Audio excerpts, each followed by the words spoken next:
اما بعد فقد قال اللہ تبارک و تعالی کما ورد فی سورۃ المائدہ اعوذ باللہ من الشیطان الرجیم بسم اللہ الرحمن الرحیم ومن لم يحكم بما انزل اللہ فاولئک هم الکافرون وقال عز وجل ومن لم يحكم بما انزل الله فاولئك هم الظالمون وقال جل وعلا ومن لم يحكم بما انزل الله فاولئك هم الفاسقون وقال جل وعلا افحكم الجاهلية يبغون ومن احسن من الله حكما لقوم يوقنون صدق الله العظيم رب اشرح لي صدري ويسر لي امري واحلل عقدة من لساني يفقهوا قولي اللهم ربنا الهمنا رشدنا واعذنا من شرور انفسنا اللهم ارنا الحق حقا وارزقنا اتباعه وارنا الباطل باطلا وارزقنا اجتنابه اللهم وفقنا لما تحب وترضى وتقبل منا فانك خير المتقبلين آمین یا رب العالمین۔ اس وقت عام طور پر پورے ملک کی جو دینی اور مذہبی فضا ہے اس میں ایک سوگواری کا سا انداز ہے، ایک رنج ہے، ایک صدمہ ہے، غم ہے، غصہ ہے، جھنجھلاہٹ بھی ہے۔ اس کی وجہ کیا ہے؟ اگرچہ ویسے تو کفر ہمارے ہاں پہلے بھی کم نہیں تھا، بڑے سے بڑے کفر ہمارے ہاں چل رہے ہیں، جس کی سب سے بڑی مثال سود، جو ہماری معیشت کی ریڑھ کی ہڈی ہے، اور اس سے بڑا کفر کوئی ہے ہی نہیں۔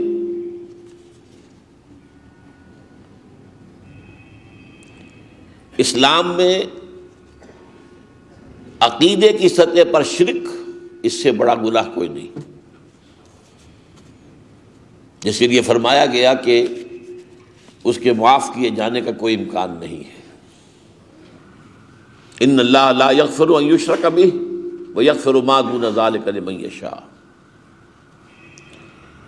اور عمل کی سطح پر سب سے بڑا جرم، سب سے بڑا گناہ سود۔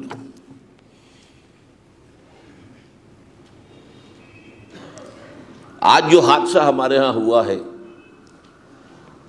جو حقوق نسواں کے عنوان سے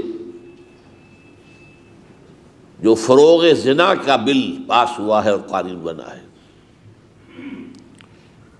یہ حقوق نسواں کا نہیں، فروغ زنا اور فروغ بدکاری کا بل ہے۔ لیکن میں توجہ دلانا چاہ رہا ہوں کہ پہلے ہی ہمارے یہاں قیامت کم نہیں تھی، اس لیے کہ سود کے جرم کے بارے میں حدیث موجود ہے سنن ابی داؤد کی، الربا 70 حوبا یا الربا 70 جزءا، سود کے گناہ کے 70 حصے ہیں یا سود کے 70 گناہ ہیں، ان میں کچھ بڑے ہیں کچھ چھوٹے ہیں۔ ایسا رہا ان 70 حصوں میں جو سب سے چھوٹا حصہ ہے وہ اس کے مساوی ہے ان ينكح الرجل امہ، کہ کوئی شخص اپنی ماں کے ساتھ بدکاری کرے۔ Now make the calculation yourself، حساب لگا لیجئے، زنا سے کتنا گنا بڑا گناہ ہے سود۔ 70 حصوں میں سے بھی چھوٹا حصہ اس کے مساوی ہے، اور زنا بھی عام عورت سے نہیں، ماں سے، تو زنا سے 1000 گنا زیادہ ہو گیا کہ نہیں؟ لیکن وہ چل رہا ہے۔ تو مجھے صرف کہنا یہ تھا کہ چونکہ ایک نئی افتاد آئی ہے لہذا اس کا ایک اثر محسوس ہو رہا ہے، ورنہ ہم بے حس ہو چکے ہیں، کفر پر راضی ہو چکے ہیں۔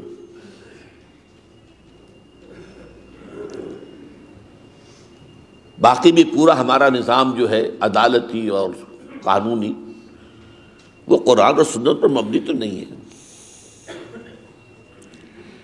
لیکن اس کے باوجود میں نے پھر عرض کیا، ایک سوگواری ہے، ایک رنج ہے، ایک غم ہے، ایک صدمہ ہے، غصہ بھی ہے، جھنجھلاہٹ بھی ہے۔ یہ کیا ہو رہا ہے؟ کیوں ہو رہا ہے؟ کیسے ہو رہا ہے؟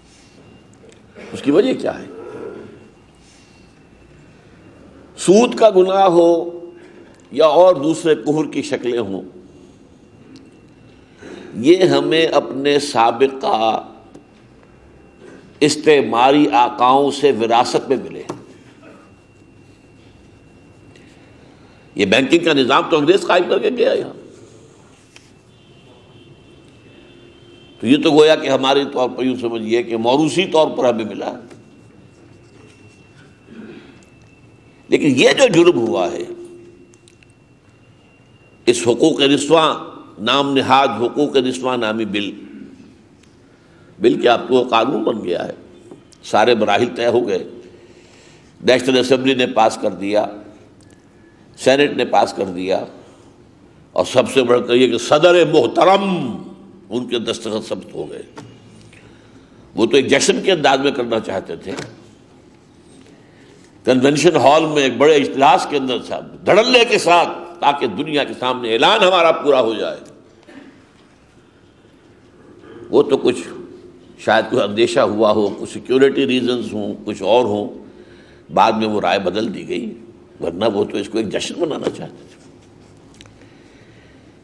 یہ ہوا ہے آزادی کے تقریباً، آپ سمجھئے کہ اب ہمیں 60 برس تو ہو رہے ہیں۔ اس میں جو ہو رہا ہے، لیکن اس میں ہوا کیا ہے کہ آزادی کے کوئی 32-33 سال بعد ایک فوجی عامر، وہ بھی فوجی عامر تھا، ضیاء الحق،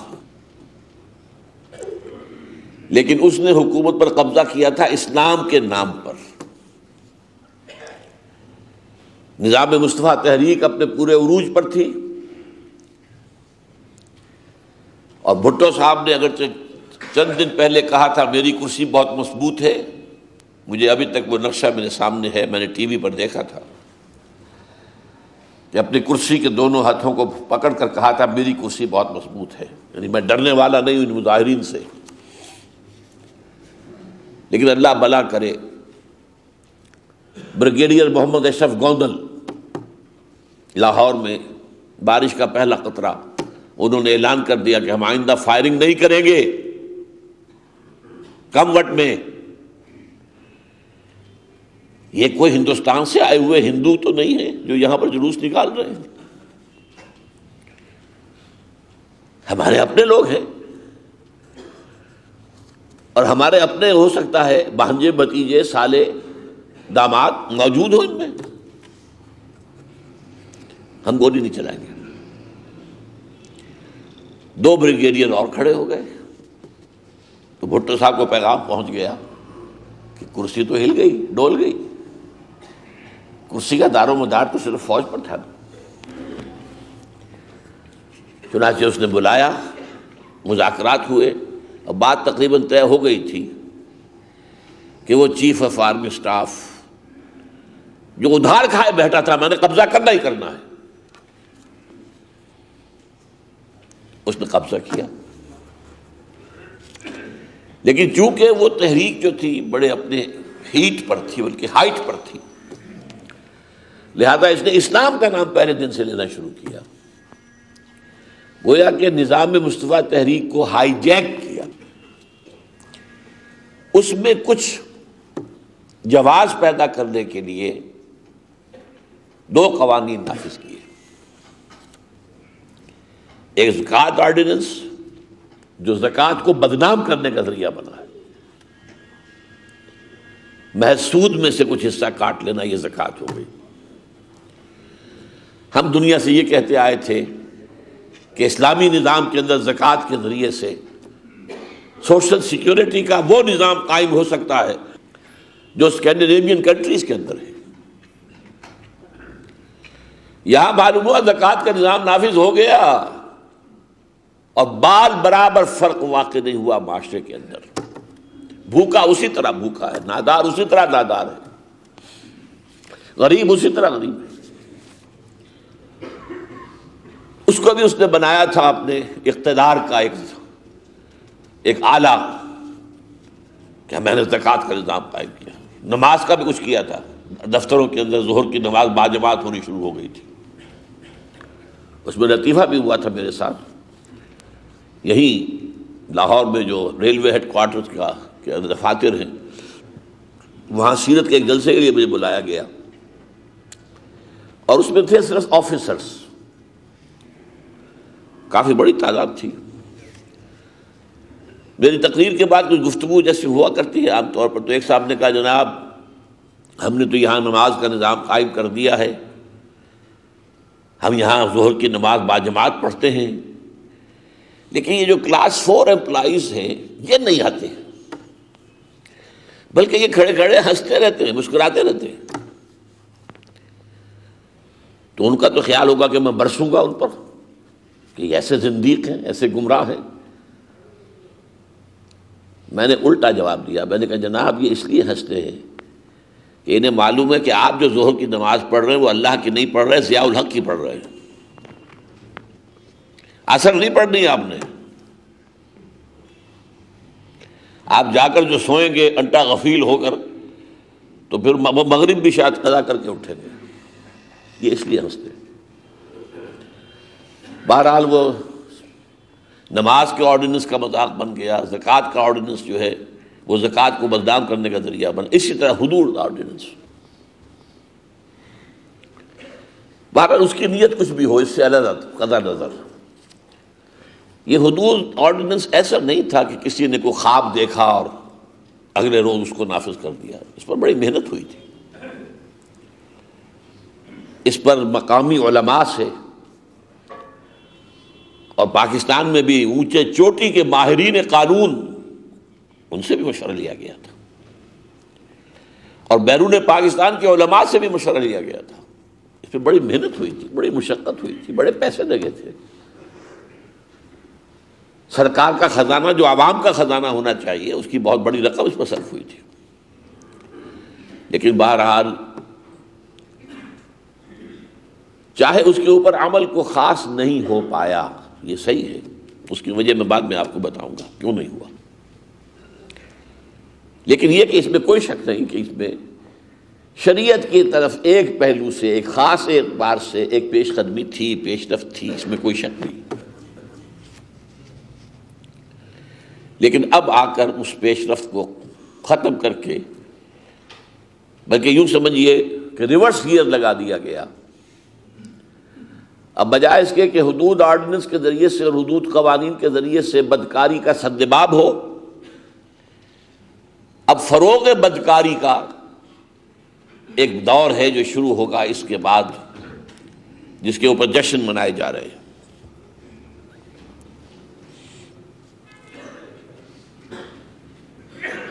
اب جو ترامیم کی گئی ہیں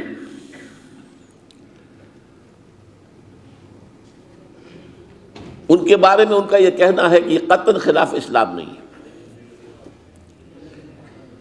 اس ضمن میں مفتی اعظم تو ہے مشرف صاحب، سب سے بڑے مفتی تو وہ ہیں، اور بڑے بڑے مفتیان کرام کے اندر کچھ دانشور لوگ بیٹھے ہوئے ہیں. پاکستان میں جو مسلمہ دینی مکاتب فکر ہیں ان کے کسی ایک شخص نے بھی یہ نہیں کہا کہ یہ اس کا خلاف اسلام نہیں ہے. لیکن ایک رٹ ہے جو چل رہی ہے، جیسا گوئبلز کا اصول تھا جو ہٹلر کا ساتھی تھا کہ جھوٹ بولتے رہو بولتے رہو بولتے رہو بولتے رہو بولتے رہو، اس سے لوگ خود بخود سمجھیں گے کہ سچ ہے. جب اتنی دفعہ کہا گیا، اتنی دفعہ کہا گیا، اتنی دفعہ کہا گیا تو سچ ہی ہوگا. باقی انہوں نے کہا کہ جو اس کی مخالفت کر رہے ہیں، اختلاف کر رہے ہیں، وہ تنگ نظر ہیں، وہ رجعت پسند ہیں، وہ ملاٹے ہیں، وہ بسم اللہ کے گنبد میں بند ہیں، اور یہیں تک نہیں بلکہ اب تو یہاں تک فتویٰ آ گیا ہے کہ وہ منافق ہیں۔ میں نے اسی کے جواب کے لیے آج جو آیات آپ کو سنائی ہیں، سورہ مائدہ کا یہ 7واں رکوع بہت عظیم ہے، بہت عظیم ہے۔ آیت نمبر 44 میں فرمایا وَمَن لَّمْ يَحْكُم بِمَا أَنزَلَ اللَّهُ فَأُولَٰئِكَ هُمُ الْكَافِرُونَ۔ ہمیں منافق کہنے والوں، تمہیں اللہ کہہ رہا ہے کہ تم کافر ہو۔ جو لوگ اللہ کی اتاری ہوئی شریعت کے مطابق فیصلے نہ کریں وہی تو کافر ہیں۔ کافر کے سر پر سینگ تو نہیں ہوتے۔ بتوں سے تجھ کو امید ہے، خدا سے نو امیدی، مجھے بتا تو صحیح اور کافری کیا ہے۔ یہ آیت نمبر 44 ہے۔ آیت نمبر 45 میں فرمایا وَمَن لَّمْ يَحْكُم بِمَا أَنزَلَ اللَّهُ فَأُولَٰئِكَ هُمُ الظَّالِمُونَ۔ جو اللہ کی اتاری ہوئی شریعت کے مطابق، کتاب کے مطابق فیصلے نہیں کرتے وہی تو ظالم ہے، مشرک ہے۔ یہاں ظالم مشرک کے معنی میں ہے۔ ان الشرک لظلم عظیم، سب سے بڑا ظلم جو ہے وہ شرک ہے، وہ ظالم ہے، مشرک ہے۔ اسی پر بس نہیں، تیسری مرتبہ پھر آپ اندازہ کیجئے اللہ کے غضب کا۔ اللہ کی اتاری ہوئی شریعت کو چھوڑ کر کچھ اور فیصلے کرنا، اس پر غضب کتنا ہے۔ فَأُولَٰئِكَ هُمُ الْكَافِرُونَ أُولَٰئِكَ هُمُ الظَّالِمُونَ أُولَٰئِكَ هُمُ الْفَاسِقُونَ۔ وہی تو ناہنجار ہے، نابکار ہے، وہی تو نافرمان ہے، وہی تو باغی ہے۔ آخر میں کیا فرمایا؟ افحکم الجاہلیت یبغون۔ تو کیا یہ جاہلیت کے دور کے قوانین چاہتے ہیں؟ جاہلیت کے احکام چاہتے ہیں؟ وَمَنْ أَحْسَنُ مِنَ اللَّهِ حُكْمًا لِقَوْمٍ يُوقِنُونَ۔ جبکہ اہل ایمان کے لیے، یقین رکھنے والوں کے لیے تو اللہ سے بہتر کوئی نہیں ہے حکم دینے والا۔ یہ جو بھی کچھ ہوا ہے، جس پر جیسا کہ میں نے عرض کیا کہ جشن منائے جا رہے تھے، مٹھائیاں بھی تقسیم ہوئی ہیں، بغلیں بجائی گئی ہیں، اور اس کے بارے میں ہمارے جو دانشور ان کے ہیں، جو کرائے کے دانشور، وہ ابھی مطمئن نہیں ہے۔ یہ تو ابھی پہلا قدم ہے، اس کا آخری قدم کہاں ہوگا، جس کی ابتدا یہ ہے۔ یہی بات بش اور بلیئر نے کہی ہے۔ یہ کافی تو نہیں ہے لیکن چلیے ایک اچھا آغاز ہے۔ اس کا پس منظر کیا ہے؟ وہ کیا چاہتے ہیں اصل میں؟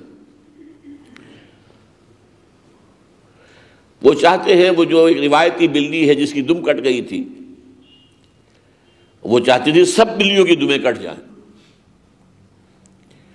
تاکہ میں نکو نہ بن کر رہ جاؤں۔ وہ چاہتے ہیں کہ مغربی تہذیب بتمام و کمال ہمارے ہاں آ جائے، سرایت کر جائے، ہمارے گھٹنوں میں، ہمارے ٹخنوں کے اندر بیٹھ جائے۔ اس کے لیے billions and billions of dollars خرچ ہو رہے ہیں۔ یہ کوئی ایسا بات نہیں ہے معمولی۔ یہ ہمارے جو دانشور نظر آ رہے ہیں، یہ تو ٹپ آف دی آئس برگ ہے، نیچے کیا کچھ ہے۔ این جی اوز کے اوپر کتنا پیسہ خرچ کیا جا رہا ہے، نظام تعلیم کو بدلنے میں، نصاب کو بدلنے میں کروڑہا ڈالر دے رہے ہیں۔ کیوں دے رہے ہیں؟ بڑے ہمارے بہی خواہ ہیں، بہت خیر خواہ ہیں، بڑا ہمارے ہمدرد ہیں، تاکہ یہ بچی کچی تہذیب جو مسلمانوں کے پاس رہ گئی ہے۔ سیاسی نظام تو گیا، دجالیت کا پہلا وار، مذہب علیحدہ، ریاست علیحدہ، ختم۔ اللہ کو نکال دیا گیا ہماری پارلیمنٹ میں. بتائیے وی آر ساورن، ہم حاکم ہیں، عوام حاکم ہے، عوام نے ہمیں چنا ہے، ہم قانون بنائیں گے جو چاہیں گے. 2 مردوں کی شادی لیگلائز کریں گے. آپ نہیں بول سکتے کچھ، آپ خاموش رہیں. آپ مسجد میں رہیں یا مندر میں بیٹھے رہیں بت کی شکل میں، تو جیسے مندر میں جاتے ہیں لوگ متھا ٹیک کے آ جاتے ہیں، ہم بھی مسلمان جائیں گے آپ کو سجدہ کر کے رکوع کر کے آ جائیں گے. باقی ہمارا ملک، ہمارا قانون، یہ ہم جانے، ہمارا کام جانے، آپ کو کس سروکار نہیں. یہ پہلا وار دجالیت کا یہ پوری دنیا پر مسلط ہو چکا ہے. دوسرا وار دجالیت کا سود اور سود پر مبنی بینکنگ سسٹم اور اس کی بنیاد پر کیپٹلسٹک سسٹم، کیپٹلسٹ اکانومی پوری دنیا میں.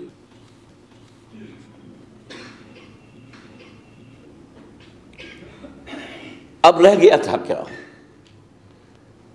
کچھ چادر اور چار دیواری کی کچھ اقدار تھیں ہماری، کوئی شرم و حیا،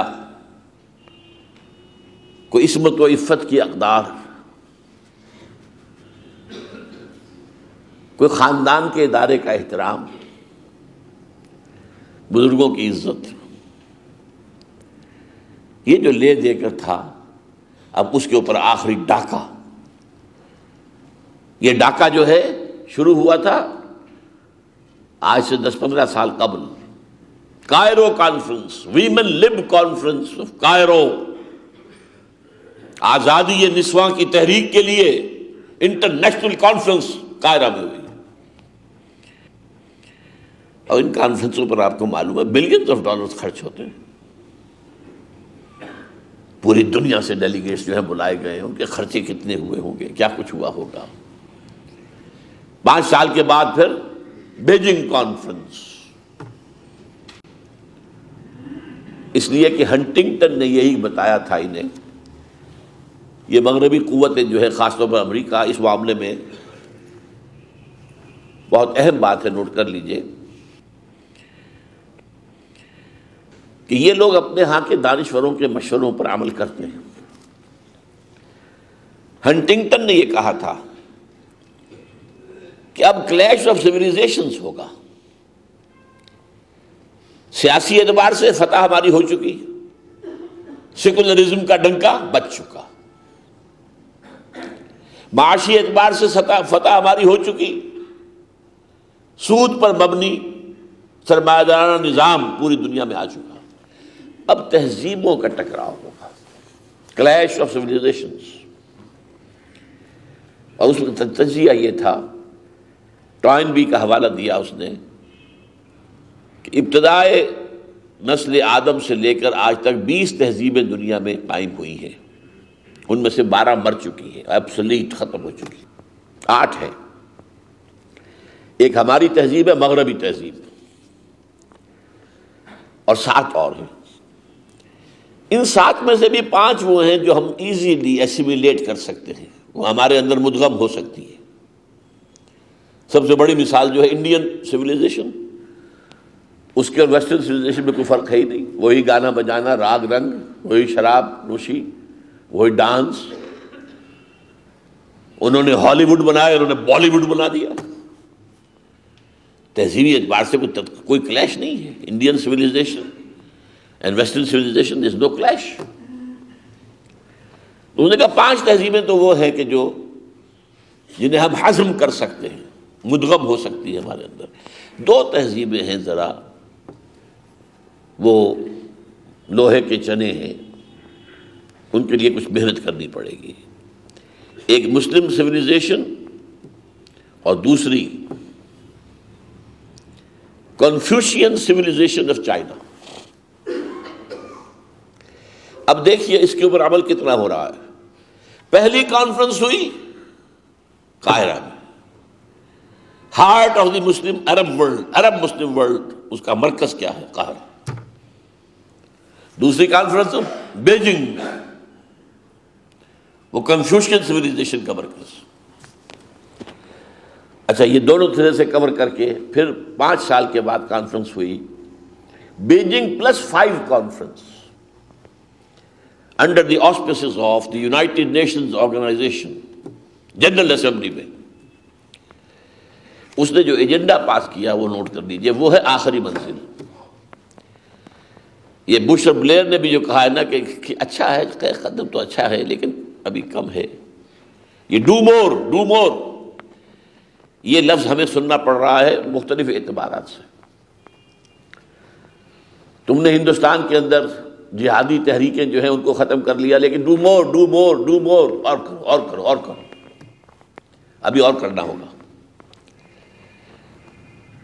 تم نے القاعدہ کے لوگ پکڑ کر ہمیں دے دیے، طالبان کو بھی کنٹرول کر رہے ہو، ڈو مور۔ اسی طرح یہ بھی ہے کہ تم نے اچھا قدم اٹھایا ہے، ہماری تہذیب کی طرف پیش رفت ہو رہی ہے تمہاری، لیکن اٹس ناٹ انف۔ وہ جو ایجنڈا ہے وہ کیا ہے؟ نمبر 1 یہ ہے بیجنگ +5 کانفرنس جو یونائٹڈ نیشنز آرگنائزیشن کے زیر اہتمام ہوئی ہے، اس کی سفارشات۔ نمبر 1، عصمت فروشی کو ہرگز کوئی بری شے اور قابل حقارت شے نہ کہا جائے، نہ سمجھا جائے۔ Prostitution is also a respectable profession۔ انہیں اب پروسٹیٹیوٹس مت کہو، نیا ٹرم نئی ایجاد کر لی گئی ہے، they are sex workers. Factory workers ہوتے ہیں، کارخانے میں کام کرنے والے ہیں، وہ سیکس ورکرز ہیں، دیٹس آل۔ ہومو سیکسولیٹی، ہم جنس پرستی، اسے بھی کوئی اب نارمل چیز نہ سمجھو، یہ بھی نارمل انکلینیشن ہے انسانوں کی۔ Don't look down upon them. مرد سے شہوت رانی کرے، عورت سے شہوت رانی کرے، ٹھیک ہے۔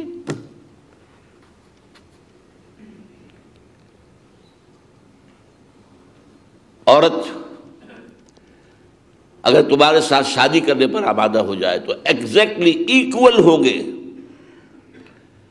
حقوق برابر ہوں گے۔ تم طلاق دے سکتے ہو، وہ بھی دے سکتی ہے۔ گھر کا کام کرنا اس کے ذمہ نہیں ہے، وہ کرے گی تو آپ سے ویج لے سکتی ہے، شی کین ڈیمانڈ ویجز۔ میں نے بیوی بننا منظور کیا تھا، میں نے کوئی خادمہ بننا منظور تو نہیں کیا تھا۔ اور اگر وہ حمل اور وضع حمل کی تکلیف برداشت کرے گی تو اس پر بھی معاوضہ طلب کر سکتی ہے شوہر سے۔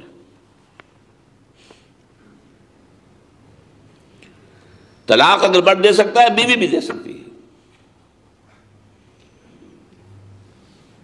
یہ ساری چیزیں، اور اس سے بھی آگے بڑھ کر، یہ تو ہمارے اس بل میں بھی آ گئی ہے، اگر کسی وقت بیوی کی طبیعت آمادہ نہ ہو ہم بستری پر اور شوہر مجبور کرے تو یہ بھی زنا بالجبر شمار ہوگا۔ میریٹل ریپ، شادی کے بندھن میں ریپ، یہ ہے جہاں جانا چاہتے ہیں۔ ابھی پہلا قدم ہے، اس کے لیے راستے کھول دیے گئے ہیں۔ یہ ہضم ہو جائے گا تو اس سے بڑی کوئی ڈوز آ جائے گی، لیکن یہ ہے ایک پورا انٹرنیشنل پروگرام ہے، یہ کوئی گھر کی بات نہیں ہے، ایک صدر مشرف صاحب کا کوئی معاملہ نہیں ہے کہ ان کے ہی دماغ میں کوئی خلل پیدا ہو گیا ہو۔ یہ عالمی تحریک ہے، ویمن لب۔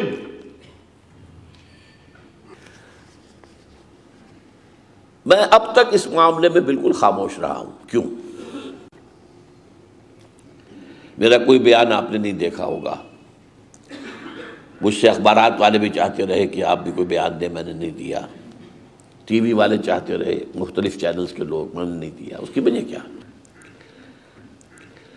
اس کی وجہ یہ ہے کہ میں اصلاً قرآن حکیم کا طالب علم ہوں، فقہ کا طالب علم ہوں ہی نہیں۔ یہ اسپیشلائزیشن ہماری دنیا کے اور میدانوں میں تو ہے. مذہب کو سمجھ لیا گیا یتیم، جس نے 4 لفظ پڑھ لیے گویا کہ وہ ہر اعتبار سے رائے دینے کا جو ہے اہل ہو گیا. میں مثال دیا کرتا ہوں، بعض لوگ آ کر میرے پاس مجبور کرتے ہیں اس معاملے میں رائے دیں، آپ دیں. میں نے کہا بھائی میرا یہ فیلڈ نہیں ہے. نہیں جی آپ تو بہت بڑے عالم ہیں، آپ قرآن مجید کا. میں نے کہا دیکھیے یہ آنکھ ہے اور یہ کان ہے، کتنا فاصلہ ہوگا؟ 3 انچ ہوگا. لیکن کان کا ڈاکٹر علیحدہ ہے، آنکھ کا علیحدہ ہے. آپ کبھی آنکھ والے کو کان دکھاتے ہیں؟ ڈاکٹر تو وہ بھی ہے، MBBS تو وہ بھی ہے. آنکھ والے کو کان نہیں دکھاتے، کان والے کو آنکھ نہیں دکھاتے. تو میرا یہ فیلڈ نہیں تھا، میں نے فقہ کی تحصیل نہیں کی ہے، تعلیم حاصل نہیں کی ہے. میں تو قرآن کا فلسفہ، قرآن کا فکر، قرآن کی ہدایت، قرآن کی حکمت، قرآن کیا مقاصد سامنے لاتا ہے، قرآن ہماری کیا ذمہ داریاں بیان کرتا ہے، قرآن ہم سے مطالبہ کیا کرتا ہے، یہ پیغام اس کے سمجھنے سمجھانے، پڑھنے پڑھانے، سیکھنے سکھانے میں میں نے اپنی زندگی جو ہے صرف کی. اور میں مطمئن ہوں، خوش ہوں، شادم زندگی خیش یہ کارے کردم. میں خوش ہوں کہ اللہ نے مجھے موقع دیا، مجھے توفیق دی کہ میں یہ کام کر سکوں. لیکن فقہ میرا موضوع نہیں ہے. خاص طور پر یہ قانون جو ہے اس سے بھی میری ذہنی مناسبت نہیں ہے. خاص طور پر کوڈیفائیڈ قانون، فلاں دفعہ کی فلاں شق کی فلاں شق جو ہے. اب اس میں بھی میں نے جب یہ آیا تھا بل وغیرہ تو میں نے کوشش کی. اب ذرا سوچئے، ان 1860 کے ایکٹ نمبر 45 کی دفعہ 365 کے بعد جو ہے ایک شق کا اضافہ کیا گیا 365 بے کا. بھائی پہلے تو وہ 1860 کا قانون نکالو، اس کو دیکھو کیا مصیبت تھی، اس میں وہ شق کون سی ہے جس کے اضافے سے کیا تبدیلی ہو جائے گی. یا جیسے یہ کہ دفعہ 367 اسی ایکٹ میں دفعہ 367 کے بعد دفعہ 367 الف کا اضافہ کیا جائے. اب یہ سارے کے سارے یہ وکیلوں کا کام تو ہے، یہ جن کے پاس وہ سارے قانون لگے ہوئے ہیں، ان کی پوری لائبریریاں ہوتی ہیں، اس کے اندر وہ بیٹھ کے وہ دیکھیں کہ کیا تبدیلی ہو گئی ہے کیا نہیں ہوئی ہے. لیکن یہ کہ میرا یہ مزاج، میری طبیعت جو ہے اس کے لیے وہ مشقت کرنے پر آمادہ نہیں ہوتی. لیکن دوسرا پہلو کیا تھا کہ مجھے یہ اطمینان تھا کہ اسلامی فقہ کے ماہرین بے شمار موجود ہیں ملک کے اندر، کوئی کمی تو نہیں ہے. یہ سینکڑوں ہزاروں مدرسے جو ہیں یہ فقہ ہی تو پڑھا رہے ہیں. یہاں سے نکل کر لوگ مفتی بنتے ہیں، کوئی کمی نہیں ہے ہمارے ہاں. اگرچہ میں یہ سمجھتا ہوں کہ ہمارے علماء کرام جو ہیں وہ مثبت طور پر اسلام کو ایک نظام زندگی کی حیثیت سے دوبارہ قائم اور نافذ کرنے کے معاملے میں بہت پیچھے. ان کے سامنے معلوم ہوتا ہے یہ مقصد ہے ہی نہیں. لیکن اسلام کے دفاع کے معاملے میں اگر اسلام میں کوئی نئی بات شامل کرنے کی کوشش کی جائے گی تو اس کی حفاظت کے لیے علماء کرام جو ہیں وہ سینہ سپر ہو جائیں گے. ختم نبوت کی مہر توڑنے کے لیے آئے، غلام احمد قادیانی آیا تو مقابلے کے لیے علماء آ گئے. 2 مرتبہ عظیم تحریکیں چلی ہیں، سن 53 میں پھر سن 74 میں، اور بالآخر اس ملک میں یہ فیصلہ ہو گیا اور ایسے شخص کے ہاتھ میں ہوا جو انتہائی سیکولر تھا، بھٹو کے ہاتھ میں، کہ قادیانی جو ہے وہ غیر مسلم ہے. تو علماء اس دفاع کے لیے، تحفظ کے لیے، حفاظت کے لیے چوکس ہیں، چاق و چوبند ہیں، اور ان میں اس کی استعداد ہے. ان کا رابطہ عوام کے ساتھ ہے. ہر جمعے میں ایک جلسہ ہو رہا ہے، کوئی چھوٹی سی جلسی بھی کرنی ہو آپ کو تو آپ کو نہ معلوم کتنے پاپڑ بیلنے پڑیں گے. اس کے اشتہارات دیجیے، پوسٹر لگائیے، کوئی ڈڈورا پٹوائیے، یہ کیجیے، کوئی شامیانے لگائیں، اس میں کرسیاں بچھائے، دریا بچھائے، اور پھر بھی چند لوگ، اور یہاں لوگ چلے آ رہے ہیں، کچے دھاگے سے چلے آئیں گے سرکار میری، کچے دھاگے سے بندھے ہوئے چلے آ رہے ہیں لوگ.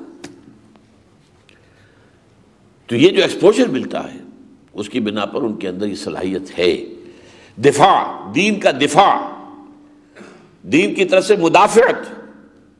اب یہ دو کام میں نے آپ کے سامنے رکھے، یہ دونوں علیحدہ علیحدہ ہیں بالکل. ایک ہے ڈیفنس، ایک ہے اوفنس. ڈیفنس میں دین کا دفاع ہے کہ کوئی غلط چیز، کوئی گمراہ کن چیز دین میں شامل نہ ہونے پائے. اس کے لیے صلاحیت بھی ہے بھرپور علماء کے اندر، اور اس کے لیے وہ چوکس بھی ہے. ہاں جو آفنس ہے، باطل نظام کے خلاف حملہ کر کے اسے اپروٹ کر کے جڑ سے اکھیڑ کر اسلام کے نظام کو نافذ کرنے کے لیے ان کی سوچ ہی نہیں ہے. اس کے کیا تقاضے ہیں، وہ کیسے کام ہو سکتا ہے، اس کو کس طریقے سے کیا جائے، یہ ان کے دائرے سوچ اور فکر میں شامل ہی نہیں. لیکن دفاع کا تعلق جہاں تک جیسے کہ میں نے عرض کیا، مجھے یہ پورا اطمینان تھا کہ موجود ہے، کوئی کمی نہیں ہے کہ لازماً میں بھی اس میں جو ہے وہ حصہ لے کر تو کچھ اپنا بھی نام شامل کرا دوں. اور میں سمجھتا ہوں کہ جو میرا حسن ظن علماء کرام کے ساتھ تھا اور ہے، اس کا بھرپور مظاہرہ علماء نے کیا ہے. جس طرح سے تمام مکاتب فکر، تمام فرقوں، جن کو ہم کہتے ہیں فرقوں کے علماء نے ٹاپ کی قیادت میں بھائی ایک زبان کہا ہے کہ یہ غیر اسلامی ہے، یہ اسلام کے خلاف ہے، یہ قرآن کے خلاف ہے. اور بعض حضرات نے بہت ہی محنت کر کے، مفتی تقی عثمانی صاحب نے جو مضمون لکھا ہے مختصر سا، لیکن وہ بہت اہم ہے، وہ چشم کشا ہے. اور یہ ہے کہ شہید شاہد من اہلہا والی بات ہے. یہ گھر کا فرد ہے، گھر کا بھیدی ہے. یہ چونکہ اسی شریعت کورٹ کے اندر رہے ہیں، پھر سپریم کورٹ کی شریعت اپیلیٹ بینچ میں رہے ہیں، 27 برس انہوں نے یہ کام کیا ہے، تو قانونی منہ شگافیوں سے واقف ہے. مفتی ہیں، بہت بڑے ہیں، وہ قانون کی منہ شگافی جس طریقے سے ہوتی ہے وہ کرتے ہیں. ان کا وہ تو گویا کہ ان کا فن ہے خاص. تو انہوں نے بھی، اور مولانا قاری محمد حنیف جالندری نے بھی جو مضامین لکھے ہیں، واقعتاً یہ ہے کہ بہت بہت عمدہ، بہت چشم کشا، بہت انفارمیٹیو، بہت ایجوکیٹو. اگرچہ تھوڑا سا شکوہ مجھے ان حضرات سے یہ ہے کہ انہوں نے دیر کی ہے اس معاملے میں. ہمارے ہاں ایک خاص ٹی وی چینل لگا ہوا تھا اس کام کے اندر، اور وہ اخبار ڈیلی جو ہے لگا ہوا تھا اس کام کے اوپر، پورے پورے صفحے کے. وہ آپ کو یاد ہوگا. یہ حضرات خاموش رہے. انہیں میدان میں آ جانا چاہیے تھا، کھل کر بات کرنی چاہیے تھی. اب جو کی ہے پہلے کیوں نہیں کی؟ ایک اور کوتاہی بھی ہے علماء کی، بہت بڑی کوتاہی ہے. ایک دوسرا بل جو آنے والا ہے، اور وہ بل واقعتاً حقوق نسواں بل شمار کیا جا سکتا ہے. یہ اصل میں کام تھا علماء کا کہ یہ بل پیش کرتے. عورتوں کے حقوق پر ڈاکہ ہم ڈالتے ہیں، اس میں کوئی شک نہیں ہے. کوئی بیٹیوں کو وراثت میں حصہ دینے کو تیار ہے تو ان کے حق پر ڈاکہ نہیں پڑ رہا. لیکن علماء تو بولے ہی نہیں آج تک اس پر. یہ جو رسم چلی آ رہی ہے، فلاں عورت کی شادی قرآن کے ساتھ ہو گئی، اللہ اللہ خیر صلی اللہ، اب بیٹھے رہے ساری عمر. وہ یہ نہیں چاہتے کہ ہماری یہ لڑکی جو ہے کہیں اور جائے اور وہاں سے مطالبہ آ جائے کہ اس کا حصہ لاؤ وراثت کا. قرآن سے شادی ہو گئی، انا للہ و انا الیہ راجعون. یہ ضرورت تھی کہ علماء اس میں کھڑے ہوتے کہ غلط ہے، یہ کریڈٹ لیتے کہ ہاں عوام کے اندر خواتین جو ہیں ان کے حقوق کے یہ پاسبان ہیں، نام لیوا ہیں. ونی کا معاملہ، غیرت کے نام پر قتل. غیرت اپنی جگہ ہے، لیکن آپ کو قانون اپنے ہاتھ میں لینے کی اجازت نہیں ہے. ان تمام چیزوں پر جو بل آ رہا ہے اب دوسرا، وہ واقعتاً حقوق نسواں کا بل ہوگا. اگر اس میں بھی کوئی اور جو ہے وہ جو بکری جو ہے دودھ تو دیتی ہے، مینگنیاں ڈال دیتی ہے، کہ ایسا کوئی معاملہ نہ کر دیں یہ لوگ، لیکن اگر انہی امور پر مشتمل ہوا تو وہ ویلکم ہوگا، وہ تو ہونا چاہیے۔ لیکن بہرحال علماء کرام نے جو بھی اس سلسلے میں کام کیا ہے میں اس کی تحسین کرتا ہوں، انہوں نے محنت کی ہے، اور مختلف مکاتب فکر کے علماء اس میں یک زبان ہیں۔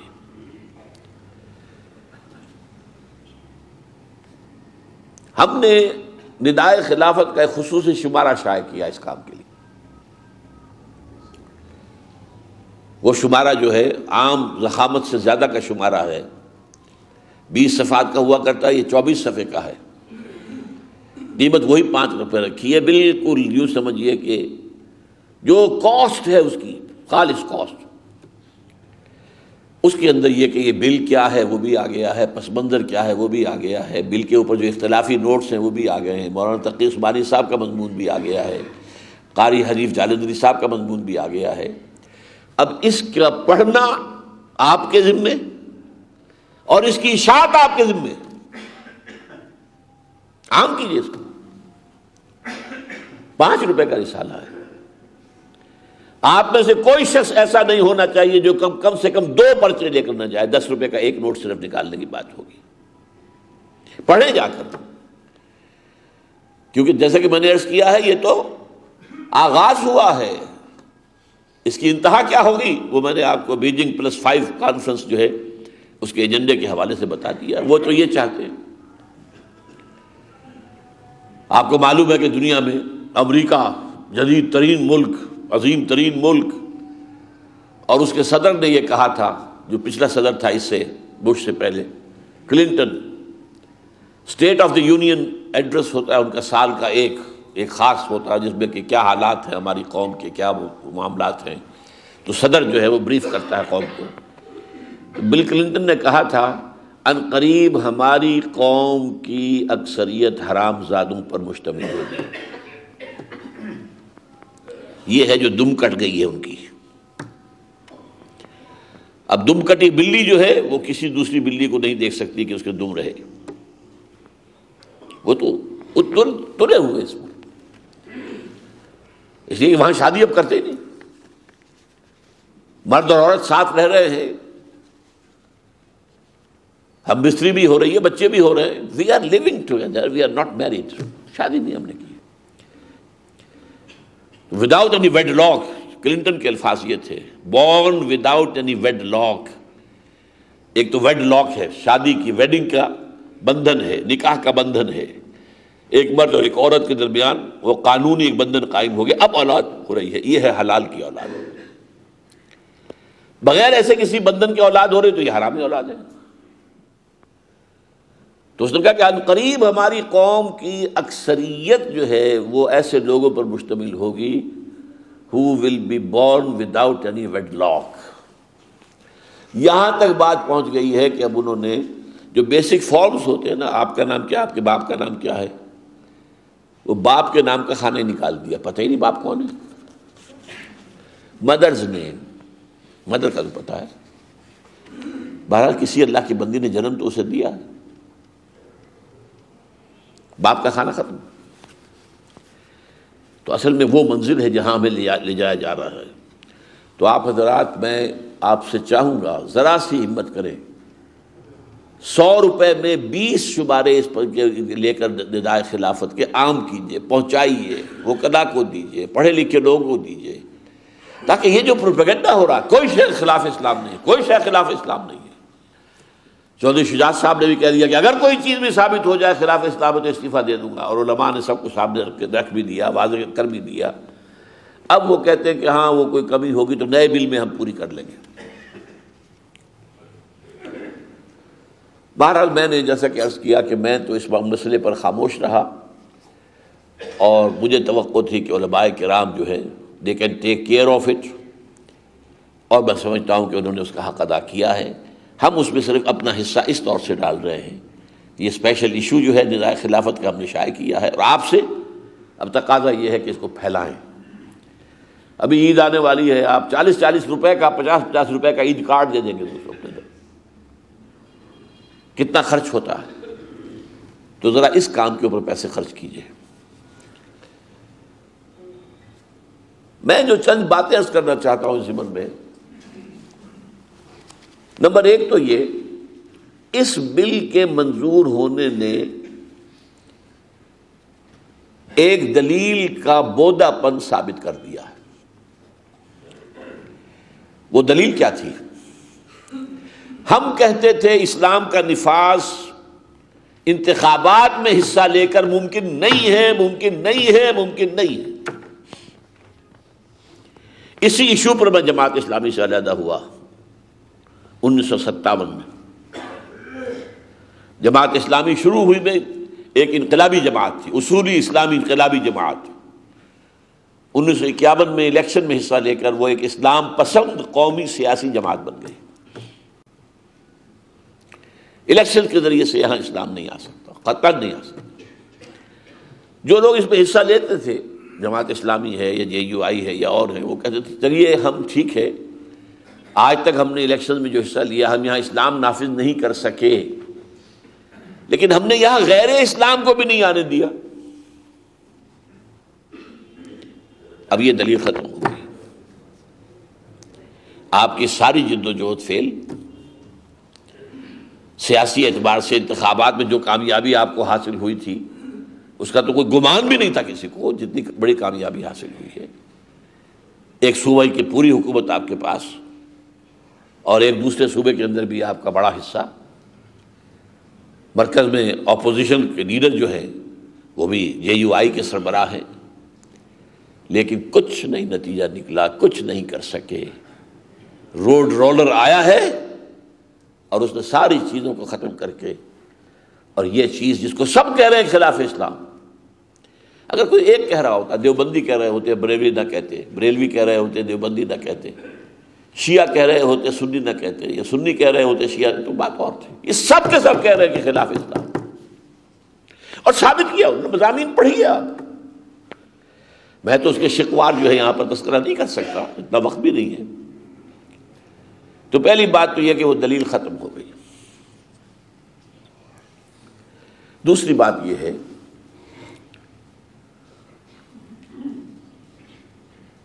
ایک ایسے نظام میں جس میں ہمہ گیر طور پر اسلام نہ ہو، بلکہ الحاد ہو، کفر ہو، غیر اسلامی ماحول ہو، کوئی ایک آدھ قانون اسلامی بنانے سے کچھ حاصل نہیں ہوگا، اس کا کوئی فائدہ نہیں، ثابت ہو گیا۔ حدود آرڈیننس اسلامی تھا، اسلامی ہے۔ میں آج کر چکا ہوں کہ وہ صرف کسی ایک جرنیل کے دماغ کا جو ہے وہ کوئی شاخسانہ نہیں تھا، بلکہ اس میں پاکستان کے علماء، باہر کے علماء، پاکستان کے ماہرین قانون، باہر کے ماہرین قانون سے مدد دے کر بنایا گیا تھا۔ لیکن یہ کہ ایک ہماگیر نظام ہے جس میں ہر چیز غیر اسلامی ہے، اس میں آپ ایک اسلام کا ایک قانون لا کر نافذ کرنا چاہیں تو یہ در حقیقت اپنے آپ کو دھوکہ دینے کے مترادف ہے۔ اب میں مثال کے طور پر عرض کر رہا ہوں، حد زنا، زنا کے جرم پر سزا کا جاری کرنا، جبکہ نمبر ایک، زنا کے داعیات، موٹیویشنز، محرکات معاشرے کے اندر موجود ہیں بھرپور طریقے پر۔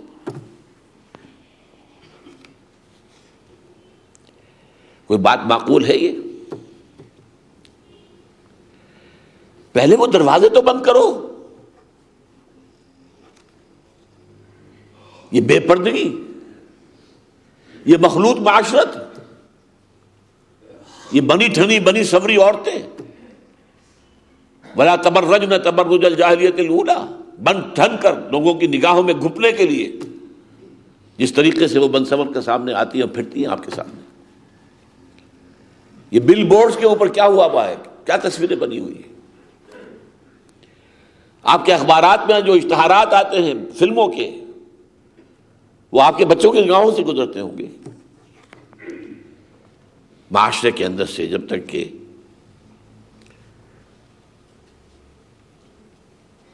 فحاشی عریانی، خصوصاً الیکٹرانک میڈیا کے ذریعے سے، خصوصاً ان بل بورڈز کے ذریعے سے، اور ستر و حجاب کی پابندی،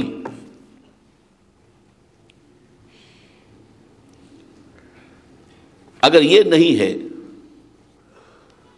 تو زنا کا تو گویا کہ دفتر آپ نے کھولا ہوا ہے۔ اور یہ کہ بچوں کے جوان ہوتے ہی شادی کی فکر کرو، دیر مت کرو۔ حضور نے فرمایا ہے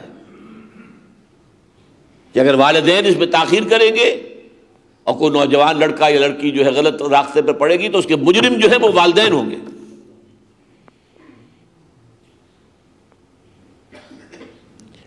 یہ سارے دوائی، یہ سارے جو محرکات عمل ہیں، ان کو ختم کر کے پھر زنا کی سزا نافذ کی جائے، تب تو کوئی بات ہوگی۔ اور یہی نہیں، اور مزید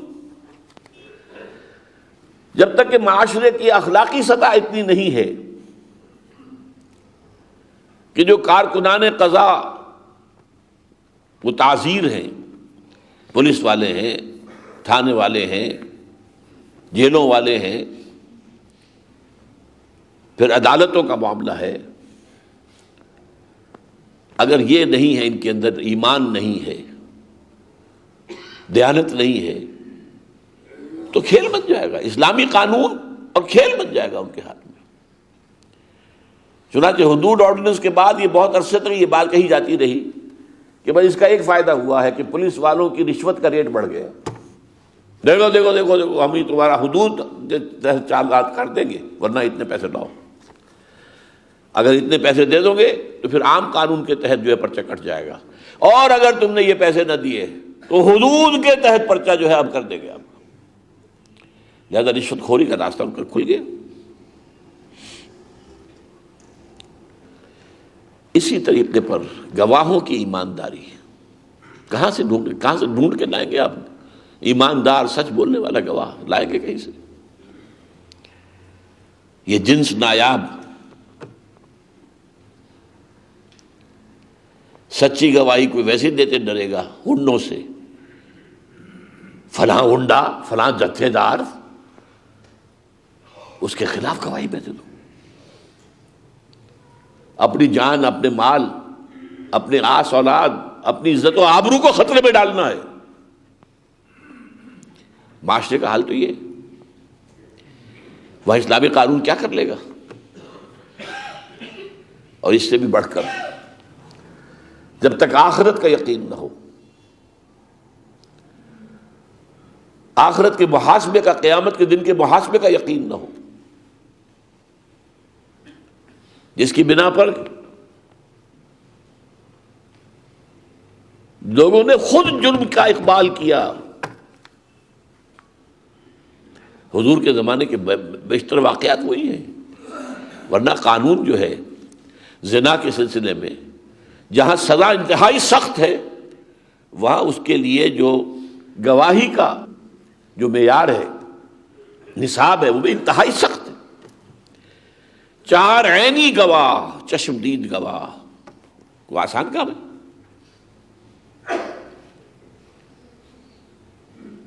لیکن وہ اندر سے بیٹھا ہوا انسان، حضرت معاذ آتے ہیں حضور کے پاس خود کہ حضور مجھ سے وہ گناہ سرزد ہو گیا ہے، مجھے آپ پاک کر دیجیے۔ حضور فرماتے ہیں تمہارا دماغ تو خراب نہیں ہے؟ نہیں حضور نہیں، میں لوگوں سے کہا ذرا سونگو، اس نے کوئی نشہ وشہ تو نہیں کیا ہوا ہے کہ جس کی وجہ سے یہ بات کہہ رہا ہے؟ اسے پتا ہے رجم کی سزا ملے گی، رجم، اور پھر بھی وہ کہہ رہا کہ نہیں، مجھے پاک کر دیجیے، آپ مجھے آخرت کی سزا سے بچا لیجیے۔ وہ تو اقرار پر ہو رہا ہے معاملہ، کوئی مستغیث وہاں نہیں تھا، کوئی مدعی وہاں نہیں تھا، کوئی گواہیاں وہاں، کچھ بھی نہیں، نتھنگ آف دی سارٹ۔ اب آپ سوچئے ایسی ایک مثال بھی اگر آپ کے معاشرے میں قائم ہو جائے تو جڑ نہیں کٹ جائے گی برائی کی۔ ایک خاتون آتی ہے، گامدی خاتون، حضور مجھ سے وہ خطا سرزد ہو گئی ہے، مجھے پاک کر دیجیے۔ آپ فرماتے شاید کہ تمہیں حمل رہ گیا ہو، کہ یہاں حمل تو ہے، تو جرم تمہارا ہے، اس جان کا کیا جرم ہے؟ جاؤ وضع حمل کے بعد آنا، چلی گئی. وضع حمل کے بعد پھر آ رہی حضور میں یہ بچہ ہے پیدا ہو گیا ہے، اب مجھے پاک کر دیں. فرمایا ابھی تو اس کا وجود تمہاری ذات پر منحصر ہے، اسے دودھ کون پلائے گا؟ جاؤ دودھ پلاؤ اسے. پھر آ جاتی ہے، بچے کے ہاتھ میں روٹی کا ٹکڑا ہے. دیکھیے حضور اب یہ روٹی کھانے کے قابل ہو گیا. تب حضور حکم دیتے ہیں اور وہ عورت رجم کی جاتی ہے. یہ مثال کہاں سے؟ کسی شخص نے کہہ دیا، ہم جیسے تھے نا وہاں بھی، کہ کتنی بے حیا عورت تھی. حضور نے فرمایا نہیں، اس نے وہ توبہ کی ہے کہ اگر مدینے کے رہنے والے سب لوگوں میں تقسیم کر دی جائے سب کی نجات کا ذریعہ بن جائے گی. یہ ایمان تو پہلے پیدا کریں. میں آپ کو بتا رہا تھا زنا کے معاملے میں خاص طور پر جب تک یہ داعیات پورے نہ ہو جائیں آپ اس کے محرکات کا سد باب کریں، آپ معاشرے کے اندر وہ کیفیت پیدا کریں کہ زنا کی طرف رجحان ہوئی نہ. پھر آپ کا عدالتی نظام جو ہے وہ صاف ہو، دیانت والا ہو، آپ کی پولیس جو ہے وہ دیانت دار ہو، رشوت خور نہ ہو، آپ کی عدالت جو ہے وہ ٹھیک ہو. پھر یہ کہ انسانوں کے اندر ایک ضمیر ہو. تیسرا واقعہ یہ ہے کہ ایک خاتون فجر کی نماز کے وقت نکلی تو کسی شخص نے راستے میں گلی میں زبردستی کی، زنا بالجبر کی اور بھاگ گیا. یہ چیختی رہی. ان کی شکایت آئی تو انہوں نے ایک نام لیا کہ میں نے خیال میں فلاں شخص تھا. بلایا، اس نے مان بھی لیا. اسے پتا ہے کہ اب کیا ہوگا، رجم ہوگا. مان لیا. کچھ دیر کے بعد ایک اور شخص آ گیا، نہیں یہ جھوٹ بول رہا ہے، اس نے نہیں کیا، میں نے کیا تھا. معلوم ہوتا ہے کہ وہ شخص جو ہے اصل مجرم کو بچانا چاہتا ہوگا کسی وجہ سے، تو اس کا گناہ اپنے سر لینے کو تیار تھا. لیکن وہ ضمیر کی خلش اس اصل مجرم کی تھی. حضور نہیں یہ غلط کہہ رہا ہے، میں نے کیا، رجم کیا گیا. تو نظام پورا ایک نظام کے اندر پورا معاملہ ہوتا ہے. ہر چیز کسی جگہ پر فٹ بیٹھتی ہے تو اس کے کرنے کا طریقہ کیا. ایک اور بات اس میں اور کر دوں، اس میں زنا کا اگر الزام لگا دیا جائے اور 4 گواہیاں نہ آئیں تو قذف کی سزا ہوتی ہے. غیر شادی شدہ زانی یا زانیہ کی سزا 100 کوڑے، شادی شدہ کے رجم، پتھر مار مار کے ہلاک کرنا. اور اگر آپ نے الزام لگایا اور گواہ نہیں لا سکے تو آپ پر قذف اور 80 کوڑے لگے. اس میں حکمت کیا ہے؟ یہ حکمت وہ ہے جو اللہ ہی کے قانون میں ہو سکتی ہے، انسانوں کے بس میں. جرم سخت ہے تو اس کے لیے سزا بھی انتہائی سخت، جس کو دیکھ کر لوگ کانپ اٹھے، پتھر مار مار کے کسی کو ہلاک کیا جائے. لیکن اس کے لیے گواہی کا نصاب بھی بہت سخت. اس لیے کہ اگر کسی شخص نے کوئی کام دیکھا ہے غلط، 4 گواہ نہیں ہے تو چپ رہے. یہ بھی حکمت ہے. برائی کی تشہیر تو نہ ہونا. یہاں جس کے جی میں آتا ہے الزام لگا دیتا ہے. چٹپٹی خبر جس اخبار کو مل گئی اس نے لگا دی. باپ نے بیٹی کے ساتھ زنا کیا ہے، خبر لگ گئی ہے، کیا ہے یا نہیں کیا یہ اللہ جانے، لیکن وہ تشہیر ہو رہی ہے. تو اس کا راستہ روکنے کے لیے. اور ایک اور حکمت دیکھیے، اسلام کی سزاؤں میں جو حکمت ہے، ایک تو یہ کہ ایک انتہائی ڈیٹرنٹ ہونی چاہیے، سزا سخت ہونی چاہیے. اسے اگر بے نظیر بھٹو وحشیانہ کہتے ہیں تو ٹھیک ہے، میں مانتا ہوں وحشیانہ، لیکن وحشیانہ سزاؤں کا نتیجہ یہ نکلتا ہے کہ جرم ختم ہو جاتا ہے. سعودی عرب میں اس کی مثال پہلے سے چلی آ رہی تھی، اور ہمارے قریب میں افغانستان میں طالبان کے زمانے میں اس کی مثال پیدا ہو گئی. مکمل امن، سزا سخت ہے، عبرتناک سزا.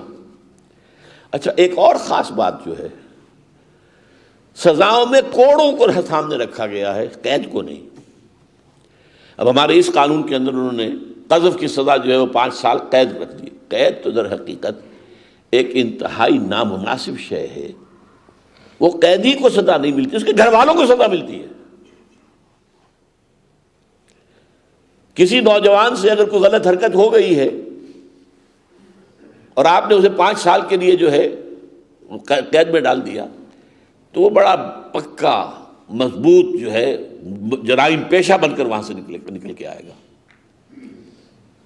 اگر کوئی فیملی والا تھا تو اس کی فیملی جو ہے وہ 5 سال تک ان کا کوئی سربراہ نہیں، اس کے اوپر کوئی نگہبان نہیں، کوئی دیکھنے والا نہیں، اولاد ہیں تو ان کے سر کے اوپر کوئی بڑا نہیں ہے۔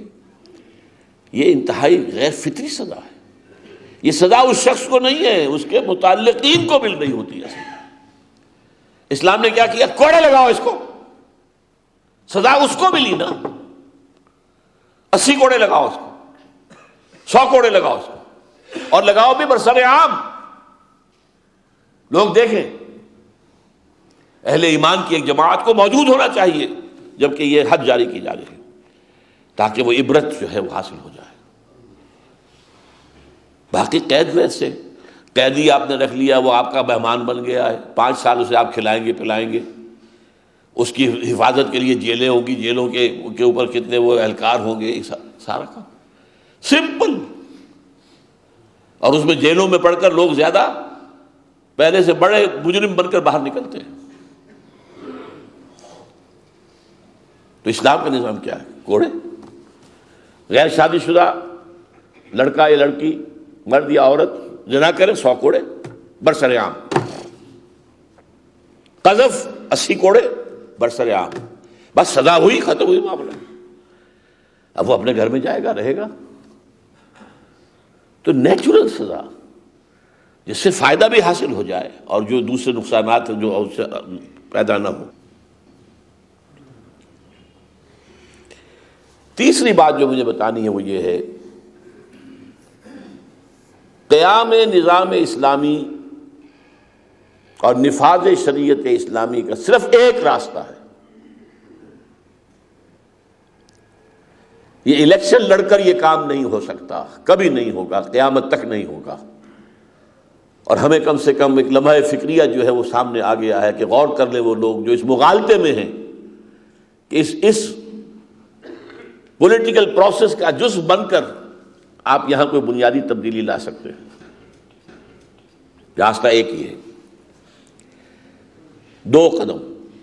پہلا قدم، ایسے لوگوں کی ایک منظم اور مضبوط جماعت پیدا کرو جو نمبر 1 اپنے وجود پر اپنے گھر میں اسلام نافذ کر چکے ہو، اور پھر ایک شخص سے بیعت کر کے سم و طاعت کے اندر بندھ جائیں، جو حکم دو گے مانیں گے۔ یہ جماعت ہے، پہلا کام جو حضور نے 12 برس مکے میں محنت کر کے جو کام کیا وہ یہ تھا، وہ جماعت بنائی تھی۔ دلوں میں ایمان، یقین، اللہ کا یقین، آخرت کا یقین، رسالت کا یقین، اپنی ذات پر اپنے گھر میں دین نافذ، اور بیعت کر کے بایانا رسول اللہ صلی اللہ علیہ وسلم علی السمع والطاعۃ فی العسر والیسر والمنشۃ والمکرہ وعلی عثرۃ علینا وعلی لا ننازل امر اہلہ وعلی ان نقول بالحق اینما کنا لا نخاف فی اللہ لومۃ لائم، متفق علیہ۔ حضرت عبادہ بن صامت فرماتے ہیں ہم نے بیعت کی تھی اللہ کے رسول سے، آپ کا ہر حکم سنیں گے اور مانیں گے، چاہے آسانی ہو چاہے مشکل ہو۔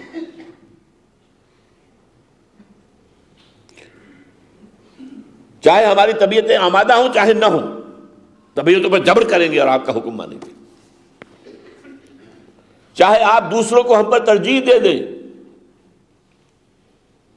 It will be your prerogative, اور جنہیں آپ ہمارا امیر بنائیں گے ان کے بھی خلاف کوئی کام نہیں کریں گے، ان کا بھی حکم مانیں گے۔ ہاں، اپنا مشورہ ضرور پیش کر دیں گے جہاں بھی ہوں گے، حق بات کے چھپانے کا جرم نہیں کریں گے، فیصلہ اس کے بعد امیر کے ہاتھ میں ہوگا۔ وہ ایک امیر کے ہاتھ میں ہے۔ متحدہ محاذوں کا معاملہ کیا ہوتا ہے؟ قاضی حسین احمد صاحب کی بات میں آپ کو سنا دیتا ہوں۔ چند سال پہلے، کوئی 5-7 سال ہو چکے ہیں، ہم نے ایک اس تصور کے تحت میں نے تصور دیا تھا کہ جو لوگ سمجھتے ہیں کہ انتخابات میں حصہ لے کر یہاں اسلام لایا جا سکتا ہے، وہ اپنا ایک اتحاد بنائے، تب تو شاید کچھ حاصل ہو جائے۔ اور جو لوگ سمجھتے نہیں انقلابی عمل سے ہوگا، تو وہ اپنا ایک محاذ بنائے۔ تو متحدہ اسلامی انقلابی محاذ MIIM یہ ہم نے بنایا تھا۔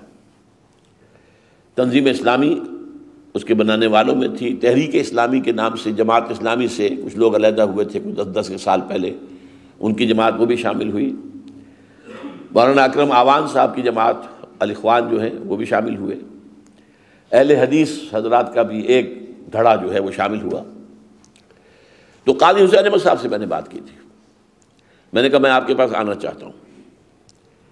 انہوں نے میرا اکرام کیا، میں عمر میں ان سے بڑا ہوں، جمعیت میں میں سینئر تھا، تو کہا میں خود آ جاتا ہوں۔ میں نے کہا تشریف لے آئے، میرے لیے اعزاز ہے۔ میں نے جب رکھا کہ آپ اس محاذ میں شامل ہو جائیں، تو کہنے لگے نہیں ڈاکٹر صاحب، ہم طے کر چکے ہیں، ہم نے فیصلہ کر لیا ہے کہ آئندہ کسی متحدہ محاذ میں شریک نہیں ہوں گے، اس لیے کہ محاذ بننے کے بعد فوراً مسئلہ قیادت کا کھڑا ہو جاتا ہے، قائد کون ہوگا اس کا۔ بات 100% درست تھی۔ یہ دوسری بات ہے کہ اس کے کچھ عرصے کے بعد انہوں نے MMA کا اتحاد قائم کر لیا، جو ان کی رائے تھی، جو انہوں نے مجھ سے کہی تھی۔ بہرحال ان کے بعد دلائل ہوں گے کہ انہوں نے رائے اپنی بدل لی، یہ بات صحیح ہے۔ متحدہ محاذ جو ہے اس کی ہنڈیا جو ہے، ساجے کی ہنڈیا چوراہے میں پھوٹتی ہے۔ ایک شخص سے بیعت کرو، اعتماد اگر ہے اس کے علم پر، اس کے فہم پر، اس کی دیانت پر، اس کی امانت پر، اس کے ہاتھ پر بیعت کرو، فیصلہ اس کے ہاتھ میں ہوگا۔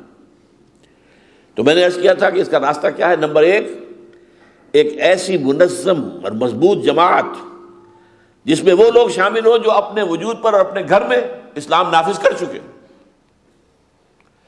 فحاشی اور بے حیائی اور بے پردگی کے خلاف نعرے لگائیں، گھر میں پردہ نہ ہو تو لما تقولون ما لا تفعلون، کبر مقتل، اللہ کے نزدیک تو بڑے غضب کو بھڑکا دینے والی بات ہے۔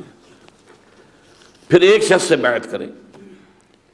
یہ جماعت جب تیار ہو جائے، اتنی مضبوط ہو کہ وہ سمجھے کہ اب ہم مقابلے میں آ سکتے ہیں، تو میدان میں آئیں اور چیلنج کریں، اب یہ کام ہم نہیں ہونے دیں گے۔ وہ کام جس کا کہ انہوں نے دعویٰ کیا تھا کہ ہم کریں گے، ہم ان اسمبلیوں میں نہیں بیٹھیں گے، آخری فیصلہ آج آ گیا ہے۔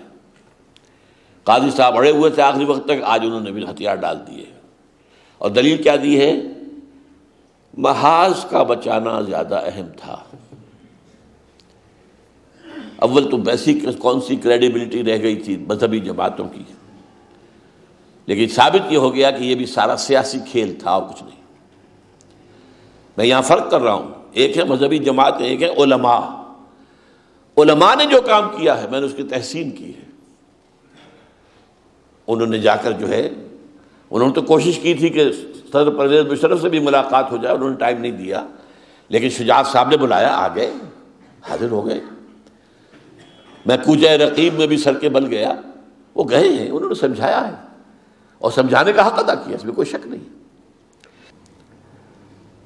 یہ جب ہے یہ تحریک، عوامی تحریک، آ جائیں پھر تھوڑا سا نقشہ قاضی صاحب نے دکھایا، لیکن اب یہ بھی لوگ کہہ سکتے ہیں کہ پھر اس کے بعد ڈر گئے کہ حکومت تو اڑی ہوئی ہے، یہاں پر جو جانوں کا خطرہ ہے۔ وہ تو جب تک یہ نہ ہو کہ جان دے دینا ہی بڑی کامیابی ہے، شہادت ہے مطلوب و مقصود مومن، نہ مال غنیمت نہ کشمت کشائی، اس وقت تک اس میدان میں قدم رکھنا ہی غلط ہے۔ میدان میں آؤ ہی نا۔ اس پہلو سے کرنے کا کام اصل میں وہ ہے جو میں نے آپ کے سامنے رکھا، اگرچہ جیسا کہ میں نے عرض کیا ہے کہ وقت کا ایک تقاضا ہے، اس وقت جو بھی کچھ آئی ہے، ایک صورتحال پیدا ہوئی ہے، اس کے ضمن میں ہم میں سے ہر شخص کو اپنا فرض ادا کرنا چاہیے۔ میں نے بھی آج کی اس گفتگو میں کچھ تھوڑا سا حق ادا کرنے کی کوشش کی ہے، اور آپ حضرات کو بھی میں نے دعوت دی ہے۔ اقول قولی ھذا واستغفر اللہ لی ولکم ولسائر المسلمین والمسلمات۔